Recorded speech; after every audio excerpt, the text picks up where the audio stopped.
Train की seat के नीचे मुझे एक बैग मिला जिसमें बहुत रुपये थे। जल्दी से बैग को बंद किया और भागा। मैं सोच रहा था कि जिसका बैग है वो वापस ना आ जाए। मैं आज बहुत खुश हूँ क्योंकि आज मेरी पहली सैलरी आई है। अपने छोटे से शहर से मैं यहाँ अपनी पढ़ाई पूरी करने आया था। पापा तो चाहते कि मैं अपनी पढ़ाई पर ही ध्यान दूँ, लेकिन मेरे की हालत देखी है। पढ़ाई के साथ मैंने नौकरी भी की, घर का लोन भी है और पढ़ाई पूरी के बाद भी तो ही करने एक जॉब ज्वाइन कर लिया जिसमें मुझे 12,000 रुपये मिल रहे हैं। पहले महीने की सैलरी लिए रक्षाबंधन मनाने में मैं अपने घर के लिए रवाना हुआ। घर जाने में मुझे 6 घंटे लगते हैं। ट्रेन का सफ़र रहता है। सैलरी के पैसे मैंने अपने पर्स में रखे थे। त्योहार कास में है, ट्रेन में जगह मिलना मुश्किल की बात है, लेकिन इन सब बातों को अब मैं मुसीबत नहीं मान रहा था, बल्कि इन सब के बावजूद मेरा मन खुश था। पैसा पास में हो तो खुशी होती ही है, इस बात का मुझे आज एहसास हो गया था। ट्रेन का लोकलबा पूरा भरा था। मेरा स्टॉप लास्ट स्टॉप था। कई स्टेशन पर रुकती ट्रेन मजे डल रही थी। प्लेटफार्म पर उतरकर मैं भी मजे लेते, कुछ खाते पीते हुए अपनी यात्रा कर रहा था। थोड़ी देर बाद ट्रेन में कुछ और एक सीट मुझे बैठने को मिल गई। खिड़की के पास की सीट थी। तो बाहर की ठंडी गर्म हवा में मेरी आंख कब लग गई मुझे पता भी नहीं चला। करीब 2 घंटे बाद शोर के कारण मेरी आंख खुल गई। अभी मैंने समय देखा तो मेरा स्टेशन करीब 1 घंटे दूर और होगा। प्यास लगी। मैंने पानी की बोतल लेने के लिए कि अपने पैंट की पीछे वाली जेब में हाथ डालकर पर्स निकालना चाहा। मेरी तो जैसे जान ही निकल गई। मेरा पर्स मेरी पॉकेट में नहीं था। मैं एकदम से खड़ा हो गया और नीचे ऊपर अपनी सारी पॉकेट को चेक करने लगा। सीट के नीचे, बैग में हर जगह देखा, लेकिन मेरा पर्स कहीं नहीं था। आस पड़ोस में खड़े और बैठे सबको भी पता चल गया था कि मेरा पर्स खो गया। मैंने सबसे पूछा भी, लेकिन सभी का जवाब ना था। सोने के पहले जिस प्लेटफार्म पर भी ट्रेन रुकी थी, लगभग हर प्लेटफार्म पर मैं ट्रेन के नीचे उतरा था, कुछ ना कुछ लेने। वहां किसी ने मेरा पर्स चोरी कर किया। कोई ट्रेन में भीड़ का फायदा उठाकर पर्स चोरी करके ले गया, मुझे कोई अंदाजा नहीं। कुछ घंटों पहले मैं खुश था, अब वो सारी खुशी मेरी चली गई। पर्स में पैसों के साथ मेरी कुछ आईडी भी थी, जिसके जाने का भी मुझे दुख था। मेरी पहली कमाई जिससे मेरा त्योहार अच्छा होता। सभी के लिए मैंने उन पैसों से कुछ ना कुछ लेने का सोच रखा था। मेरे लिए वो पैसे बहुत थे। बस में सर पड़कर बैठा रहा। मेरा स्टॉप सबसे लास्ट था और वो भी आ गया था। ट्रेन से सब उतरने के बस वही अपनी सीट पर बैठा रहा। सबको जाते हुए उतरे हुए देख रहा था। मैं इतना लापरवाह कैसे हो सकता हूँ, ये मैं सोच रहा था।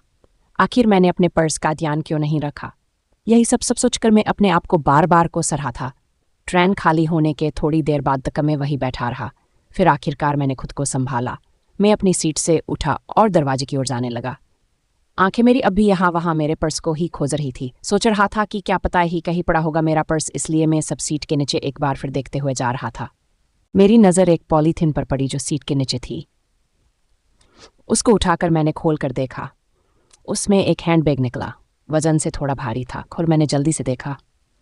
मेरी आंखें चमक उठी। उसमें कैश था। मैंने फटाफट वो बैग को वापस बंद किया और उस बैग को मैंने अपने बड़े बैग डाल दिया। मैंने उसे ठीक से देखा भी नहीं कि कितने पैसे उसमें हैं। मैंने सिर्फ यही सोचा कि जल्दी से यहाँ से क्या पता जिसका बैग छूट गया कहीं वो वापस ना आ जाए। मैंने मन में यही सोचा कि शायद यह मेरे लिए ही छूटा है। भगवान चाहता है कि यह मुझे मिले। इसमें इतना पैसा है कि मेरी और मेरे घर वालों की कुछ समस्या तो हल हो ही सकती है। अब मेरी खुशी का कोई ठिकाना नहीं रहा। मैं अब पहले से भी ज्यादा खुश था। बस मैं जल्दी से प्लेटफार्म से निकला, ऑटो करके अपने घर आया। घर आकर पहले मैं सबसे मिला, फिर कुछ समय सबके साथ बात की। फिर अकेले में जाकर मैंने अपना बैग खोला। उसमें से वो बैग निकाला। मैंने उसमें रखे पैसे निकाले। करीब 2 लाख रुपये उस बैग में थे। उसके अलावा एक पर्स। मैंने पर्स खोलकर देखना चाहा, लेकिन इतने में ही कोई बाहर से आवाज़ लगाने लगा, जिस कारण मैंने फिर उसे बंद कर दिया। रक्षाबंधन पर मैंने अपनी बहनों को अच्छे से गिफ्ट दिया। साथ ही मैंने ये भी सोच लिया था कि उन पैसों का मैं क्या करने वाला हूँ।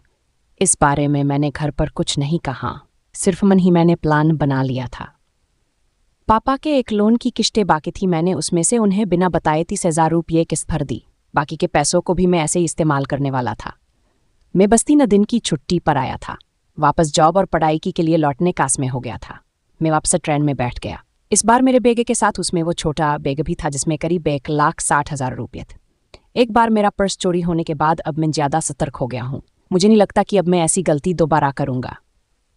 मैंने अपना हाथ बैग से हटाया ही नहीं।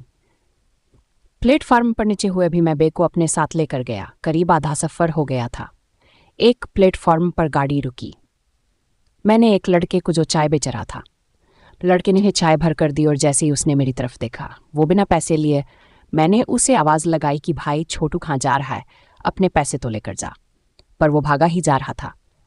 कुछ मिनट बाद वो दिखाई देना बंद हो गया, शायद फार्म के बाहर किसी दुकान में गया था। ट्रेन का आसमा हॉर्न जब धीरे गाड़ी प्लेटफार्म से निकलने लगी, तभी वो लड़का फिर से दौड़ता हुआ मेरी खिड़की पर आया, बोला भाई अपना पर्स लो। उसने मेरे हाथ में मेरा पर्स दिया। वो वहीं रुक गया और ट्रेन ने धीरे धीरे स्पीड पकड़ ली। उसके चेहरे पर जो मुस्कान और संदले गले तक चला गया। मैंने अपना पर्स देखा, उसमें सब वैसा ही था। उतने ही रुपये भी कम नहीं हुआ था। उस लड़के से कुछ पूछने का कहने का समय ही नहीं मिला। उसकी हालत भले ही कहो, उसके परिवार को नींद अच्छी आती होगी। सोच रहा था कि भगवान दिखाना और सिखाना चाहता है। मैंने एक बैग लिया और उसके पैसे अपने समझे, जबकि एक लड़का मुझसे काफ़ी जिंदगी की बड़ी सीख दें गया। मुझे यह सिखा गया कि मैं बेईमान हूँ। यह सारा पैसा बेईमानी का है। भले ही मैंने यह चुराया नहीं, लेकिन मैंने भी कोशिश नहीं की जानने की यह पैसा किसका है। एक लड़का मुझे बेईमान से ईमानदार बना गया। मैंने अपने कमरे में जाकर सबसे पहले उस बैग में देखा कि कहीं पता एड्रेस मिल जाए। उसमें एक पर्स था जिसमें एड्रेस मुझे मिला। मैंने उस पते उस बैग को भेज दिया। साथ ही एक चिट्ठी भी लगी जिसमें मैंने लिखा कि इसमें जितने पैसे मैं अपनी सैलरी से वापस कर दूंगा। इस नोट के साथ मैं अपना नभी छोड़ा। मुझे नहीं पता था कि उनके लिए पैसे के लिए वो मुझे माफ़ करेंगे या नहीं, लेकिन अब मैं हर बात के लिए तैयार था। मुझ में ना जाने कैसे इतनी हिम्मत आ गई। कुछ दिनों में ही उनका फ़ोन आया। बुजुर्ग थे, उन्हें कहा कि उनके हाथ से यह पैसा ना जाने कहाँ रह गया था। किसने कब लिया उन्हें भी पता नहीं चला। उन्होंने मुझे बहुत दुआ और आशीर्वाद दिया। कहा कि बचे पैसे वापस नहीं दूँ तो भी चलेगा, लेकिन मुझे वो वापस देना है। पैसा और बैग मिलने की खुशी इस शांति के आगे कुछ भी नहीं थी। यह कुछ अलग थी। उस लड़के मेरी जिन भगवान मुझे यह सीख देना चाहा था।